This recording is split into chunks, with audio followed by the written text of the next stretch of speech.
오늘은 에스겔 36장 32절에서 38절까지 말씀입니다.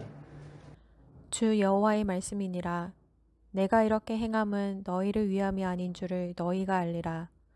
이스라엘 족속아, 너희 행위로 말미암아 부끄러워하고 한탄할지어다. 주 여호와께서 이같이 말씀하셨느니라.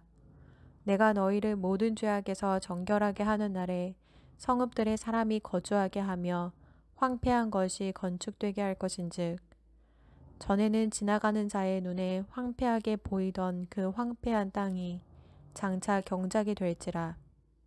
사람이 이르기를 이 땅이 황폐하더니 이제는 에덴 동산같이 되었고 황량하고 적막하고 무너진 성읍들에 성벽과 주민이 있다 하리니, 너희 사방에 남은 이방 사람이 나 여호와가 무너진 곳을 건축하며 황폐한 자리에 심은 줄을 알리라. 나 여호와가 말하였으니 이루리라. 주 여호와께서 이같이 말씀하셨느니라. 그래도 이스라엘 족속이 이같이 자기들에게 이루어 주기를 내게 구하여야 할지라. 내가 그들의 수효를 양떼같이 많아지게 하되 제사들이 양떼 곧 예루살렘이 정한 절기의 양무리같이 황폐한 성읍을 사람의 떼로 채우리라. 그리한즉 그들이 나를 여호와인 줄 알리라 하셨느니라. 아멘. 우리는 계속해서 회복에 대한 말씀을 보고 있습니다. 하나님의 심판을 받아서 이스라엘 나라가 황폐해졌지만 결국 회복된다라는 겁니다. 그래서 오늘 말씀도 보면 황폐한 땅에 이제 건축이 시작됩니다. 35절을 보면 사람들이 놀라워하면서 말하는데요. 사람이 이르기를 이 땅이 황폐하더니 이제는 에덴 동산같이 되었고 황량하고 적막하고 무너진 성읍들의 성벽과 주민이 있다 하리니 라고 말씀합니다. 그러니까 사람들이 볼 때 여기 황폐했는데 어떻게 이렇게 에덴 동산같이 되었지? 그런 생각을 하게 되게 된다는 것입니다. 그러니까 우리가 생각할 때 그럴 수 있잖아요. 황폐하다라고 하는 것은 뭔가 일어날 수 없는 상태를 우리가 눈으로 보는 것입니다. 예를 들면 사막 같은 곳에 나무가 심겨져서 자라고 열매를 맺는다? 너무 상상하기 어렵죠. 왜냐하면 너무나 건조하고 또 고온이고 또 그런 모래에 물이 뿌려져서 뭐가 자란다 생각할 수 없다라는 거예요. 근데 그 생각할 수 없는 그곳에 하나님께서 또 황폐한 땅을 에덴 동산같이 푸르고 아름답게 만들어가고 그곳에 성읍이 생기고 사람이 살게 되는 그런 놀라운 일이 일어난다라고 하는 것이 오늘 본문의 내용입니다. 우리 인생도 마찬가지입니다. 우리 인생 가운데에서도 황폐함을 느낄 때가 있습니다. 뭔가 눈에 볼 때 이거는 안 되지 라고 생각이 드는 때가 있습니다. 우리가 생각해 볼 때 저 인생에 아니면 나의 인생에 과연 소망이 있어서 이렇게 바뀌어져 갈 수 있는가, 그런 생각이 들 수 있는 상황이 찾아올 수 있다는 겁니다. 하지만 그 가운데 하나님께서 일하셔서 역사하셔서 바꿔가신다라고 하는 것이 오늘 본문에 나타나는 말씀인 것입니다. 사람이 살 뿐만 아니라 수많은 양떼들이 그곳에 머물 뿐만 아니라 성벽이 세워지고 풍성한 열매들이 맺혀져 가는 그런 일들이 나타나게 된다는 거예요. 근데 언제 이런 역사가 일어나느냐? 오늘 본문에 두 가지를 말씀하고 있는데요. 첫 번째는 33절을 보면 우리가 정결하게 될 때 황폐함에서 다시 회복되는 일이 일어난다라고 말씀합니다. 그래서 33절에 보면 이렇게 말씀하죠. 주 여호와께서 이같이 말씀하셨느니라. 내가 너희를 모든 죄악에서 정결하게 하는 날에, 그러니까 정결하게 하는 그 날에 성읍들에 사람이 거주하게 되고 황폐한 곳에 건축이 시작된다. 그래서 제일 먼저 하나님께서 말씀하시는 것은 정결하게 되는 날에 이런 일이 일어난다라고 말씀하고 있습니다. 성도의 삶은 거룩함만 회복해도 하나님께서 회복시켜 주신다라는 것을 오늘 본문은 우리에게 말씀합니다. 뭔가를 대단한 일들을 일궈내기 위해 노력하고 애쓰지 않아도 우리가 거룩함을 회복하기만 해도 우리가 정결하게 되기만 해도 그때부터 황폐함들이 회복되어져 간다라고 말씀하고 있는 것입니다. 성도의 삶은 그래서 거룩함을 유지하는 것이 가장 중요합니다.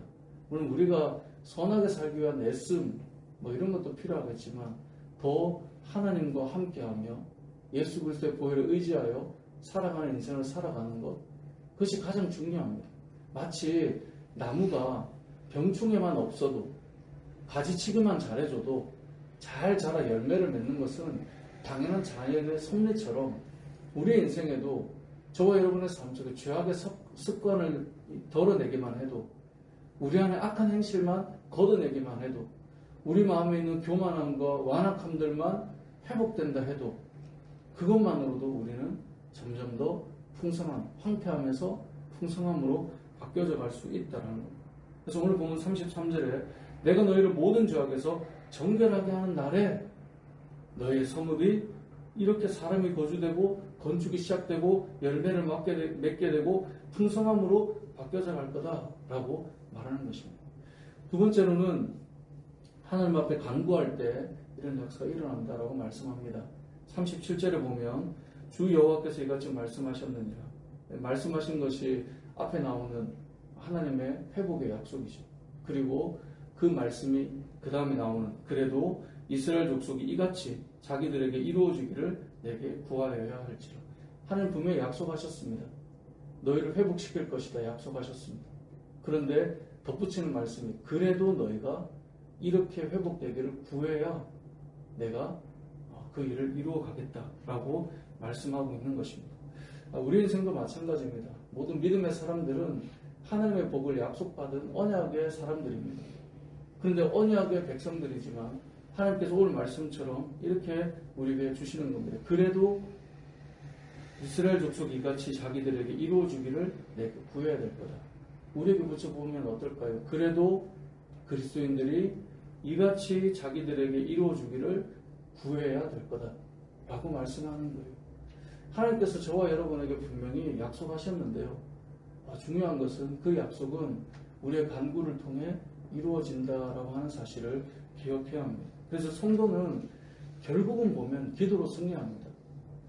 저도 이제 최근에도 이제 한 강의를 소개받아서 이렇게 들으면서 시대가 바뀌고 세상이 달라지고 그래서 여러 가지 것들을 인사이트를 주지만 결국은 늘 반복되는 것이 있습니다.